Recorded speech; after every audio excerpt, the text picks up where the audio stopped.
Assalamualaikum warahmatullahi wabarakatuh. Baiklah, pada pertemuan kali ini kita akan membahas tentang cara menyelesaikan persamaan trigonometri. Sekarang yang bentuk persamaan kuadrat. Jadi kalau ingat bentuk persamaan kuadrat, di pelajaran SMP kita sudah mempelajari bentuk umum persamaan kuadrat. Persamaan kuadrat ini bentuk umumnya, kalau di SMP dulu A X kuadrat tambah BX tambah C sama dengan 0. Tetapi sekarang kita mempelajarinya dalam bentuk trigonometri.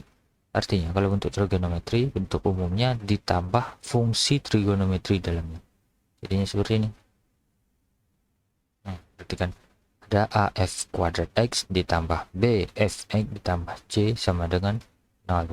Yang tadi awalnya hanya AX, BX, sekarang menjadi AFX tambah BFX, maaf. Nah, jadi ada fx, ada fungsi di dalam.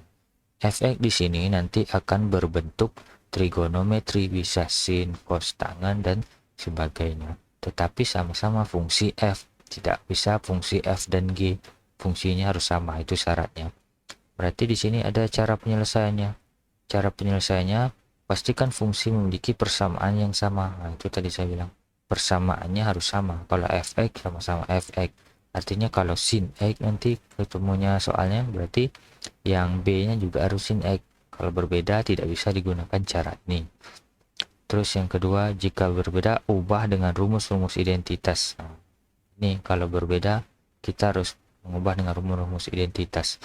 Identitas trigonometri sebenarnya sudah belajar di kelas 10. Tetapi karena masa pandemi, kemungkinan ada yang tidak dibahas tentang identitas trigonometri. Tapi nanti akan saya singgung sedikit-sedikit. Terus yang ketiga, faktorkan persamaan bentuk kuadrat boleh dengan permisalan agar mudah. Nah, ini maksudnya, yang ketiga ini kita disuruh memfaktorkan. Nanti pada akhirnya kita akan memisalkan menjadi bentuk umum seperti ini kembali. Kita misalkan persamaan trigonometri menjadi bentuk umum dasar seperti pelajaran SMP. Tujuannya apa? Tujuannya untuk mudah difaktorkan. Dia akan difaktorkan. Untuk materi pemfaktoran dipelajari lagi kembali materi SMP juga. Terus yang poin keempat, tentukan nilai X yang memenuhi sesuai dengan persamaan trigonometri. Artinya setelah difaktorkan, maka nanti akan ketemu X1 dan X2. Itulah yang menjadi hasil penyelesaiannya, tetapi dalam bentuk trigonometri nantinya. Baiklah, untuk selanjutnya perhatikan contoh soal berikut nih. Contoh soalnya, tentukan nilai X yang memenuhi persamaan 2 sin kuadrat X dikurang sin X kurang 1 sama dengan 0. Untuk intervalnya perhatikan, dari negatif 180 sampai 360. Jadi dari negatif, dari bilangan negatif. Artinya nanti kita akan mengujinya dari sudut yang putarannya negatif, tapi sampai 180 saja. Artinya kalau di putaran di dalam sumbu kartesius, kalau 360 itu dari 0 kembali lagi ke 360, arahnya berlawanan jarum jam. Tetapi kalau 180 nanti putarannya searah jarum jam, tapi hanya 180 derajat, artinya ke sini. Nah, inilah sudut negatif namanya. Jadi kemarin saya menekankan kalau untuk sudut, tanda positif dan negatif itu hanya menentukan arah putaran. Kalau positif berlawanan arah jarum jam, tetapi kalau negatif searah dengan jarum jam. Nah, itu cara mengukur. Sekarang perhatikan dulu bentuk soalnya.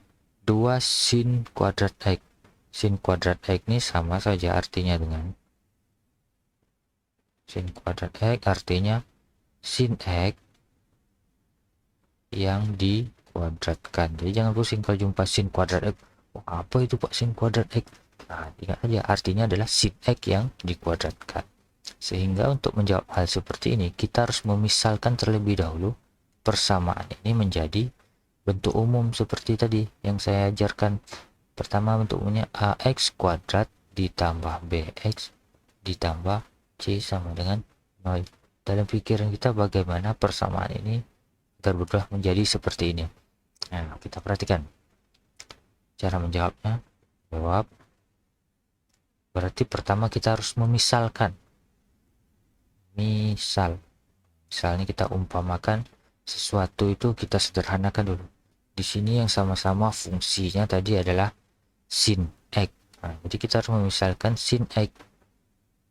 Sin X itu kita misalkan dengan huruf lain, boleh. Misalnya saya ingin huruf P. Nah, ini terserah kalian ya, yang penting huruf kecil. Huruf P, jadi sin X saya misalkan dengan huruf P, sehingga persamaannya menjadi, persamaan yang 2 sin kuadrat X tadi menjadi 2, karena sin X itu jadi P, berarti 2P kuadrat. Kemudian dikurang sin X menjadi P saja, kurang P kurang 1 sama dengan 0. Ini persamaan yang di atas ini di soal 2 sin kuadrat X menjadi 2P kuadrat, karena sin itu kita misalkan jadi P, kemudian dikurang P karena sin X itu sama kita misalkan tadi jadi P, kurang 1, satunya tetap, sama dengan 0. Setelah di sini kita diminta untuk memfaktorkan persamaan ini. Kalau lupa pelajaran faktoran, buka aja YouTube, cari memfaktorkan bentuk kuadrat, nah maka akan muncul seperti ini. Jadi cara yang sering saya gunakan, sebenarnya ada banyak cara untuk faktorkan, tapi yang sering saya gunakan ini. Berarti pertama kita mencari bilangan 2P kuadrat ini, perkaliannya berapa saja yang menghasilkan 2P kuadrat. Berarti 2P dikali P. Kemudian bilangan negatif 1 yang di belakang. Untuk menghasilkan negatif 1 adalah perkalian 1 dengan 1. Hanya saja sini saya menentukan tandanya, yang mana yang positif, yang mana negatif. Untuk itu menentukannya saya cek dulu. P kurang, berarti di sini tambah, sini kurang. Kalau dicek diuji nanti akan menghasilkan persamaan yang di atas nih, negatif 2 1 dikurang 2 ya. Oke, jadi setelah seperti ini mendapatkan X1 dan X2. X1 persamaan satunya 2P tambah 1 sama dengan 0. Ini persamaan 1. Kemudian persamaan 2 nya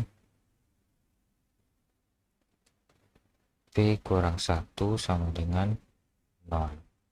Di sini saya kembalikan permisalannya ke dalam bentuk sin X, sehingga 2P ini sama dengan 2 kali sin X tambah 1 sama dengan 0.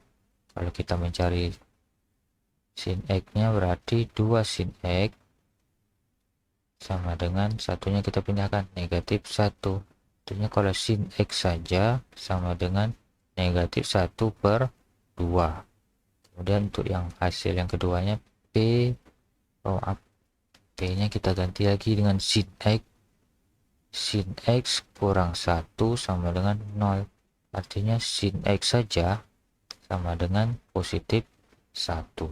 Kemudian kita tentukan sudutnya. Perhatikan yang hasil yang pertama ini. Sin berapa yang menghasilkan nilai setengah. Tapi negatifnya nanti kita abaikan dulu karena itu adalah arahnya untuk mengujinya nanti.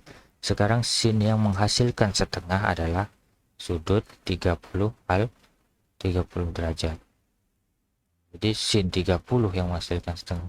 Sementara untuk yang sin yang menghasilkan 1, X nya berarti 90 derajat. Nah, ini ingat kembali tabel kemarin, tabel sudut-sudut istimewa. Sudah kita dapat di sini X nya berarti 30 derajat dan 90 derajat.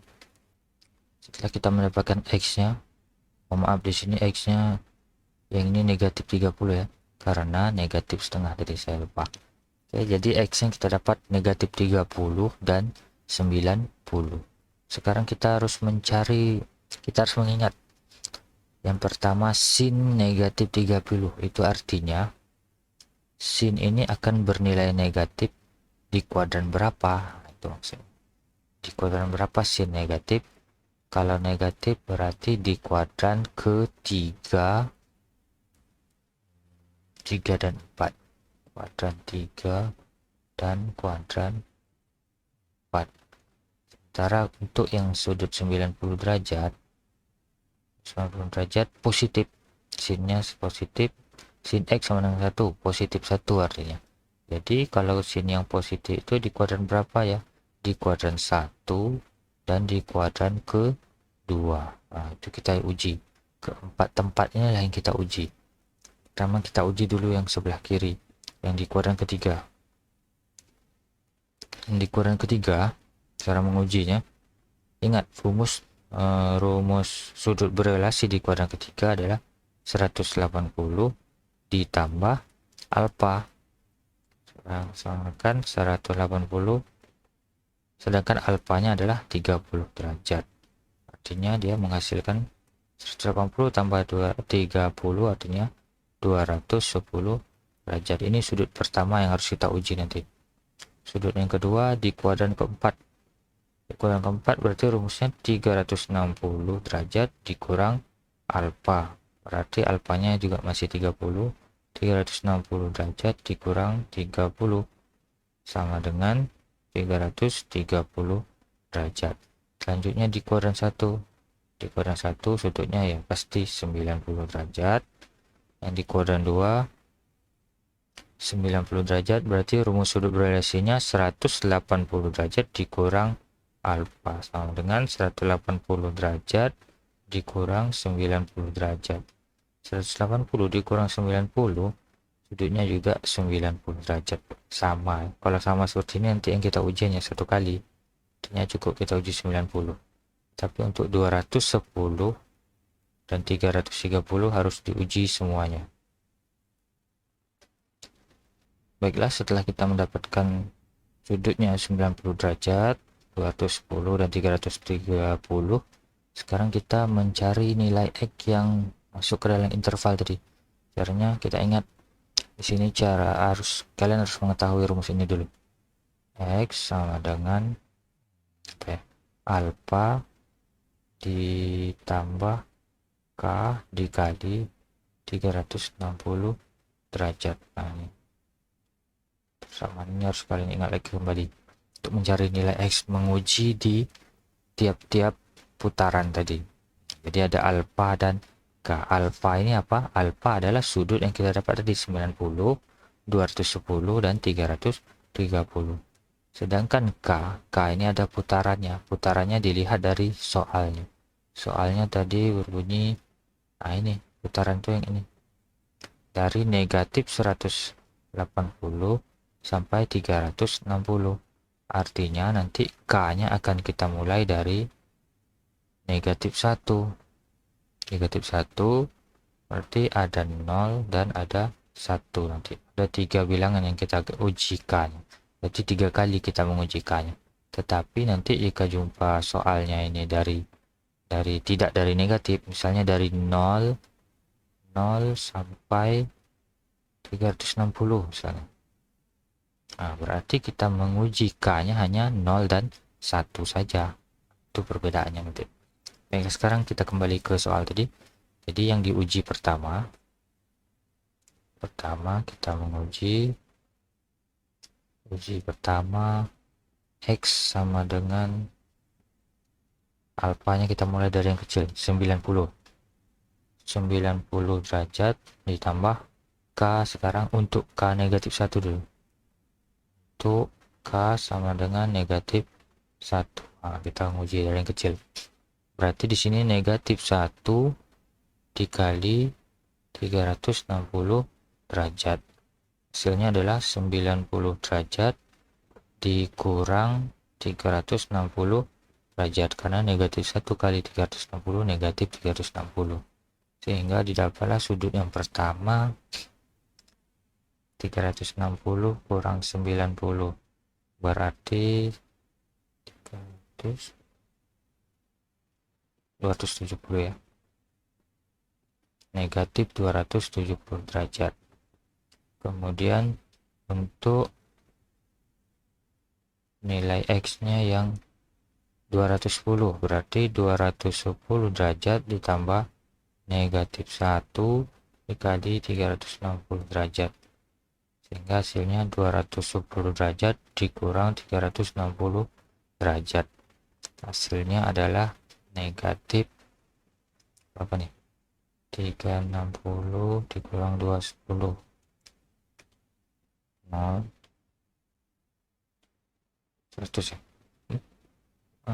6 kurang 1, 5. Berarti negatif 150 derajat.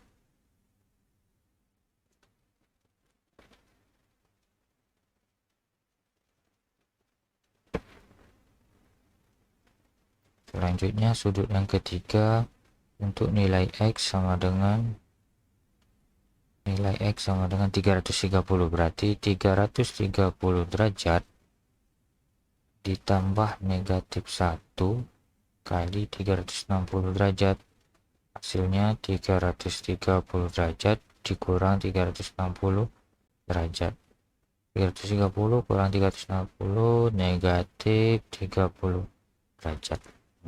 Kita lihat di interval antara negatif 270, negatif 150, dan negatif 30 yang masuk dalam interval soalnya tadi negatif 180 sampai 360. Jadi yang masuk tuh hanya ini, tak masuk, tidak memenuhi. 150 masih memenuhi, 30 jelas memenuhi. Jadi ada dua nilai memenuhi. Ini untuk nilai K nya sama dengan negatif 1. Sekarang kita harus menguji lagi nilai K nya sama dengan 0. Tadi saya bilang di sini K itu akan kita uji dari negatif 1, 0, dan 1. Sekarang kita uji lagi yang kedua. Untuk K sama dengan 0. Artinya, yang pertama yang akan kita uji, X sama dengan, mulai lagi dari 90 derajat ditambah, K-nya kita ganti dengan 0 sekarang. 0 dikali 360 derajat. Artinya 0 kali 360 ya 0. Jadi X-nya sama dengan 90 derajat. Kemudian untuk yang nilai nilai alfanya 210, berarti 210 derajat ditambah 0 kali 360, dapatnya 210 derajat. Yang ketiga untuk X-nya sama dengan 330 derajat ditambah 0 kali 360 derajat, sehingga dapatnya 330 derajat.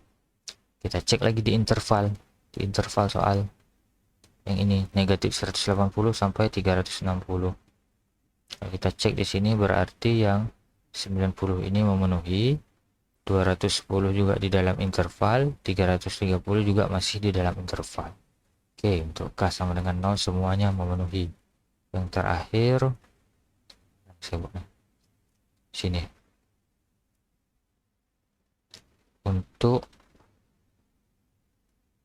K sama dengan 1 yang terakhir harus kita uji. Berarti yang pertama kita uji X sama dengan 90 ditambah 1 sekarang kan. 1 dikali 360 derajat. Maka hasilnya 1 kali 360 ya 360, 90 derajat ditambah 360 derajat, sehingga hasilnya 450 derajat.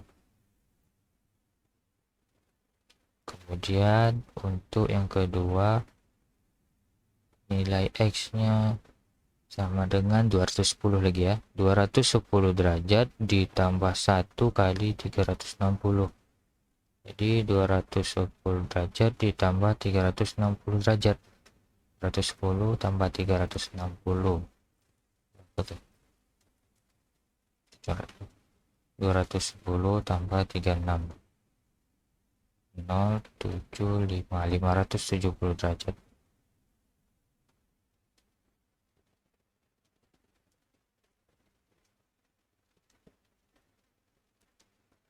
Oke, yang terakhir untuk nilai X-nya berarti 330 derajat ditambah 1 kali 360.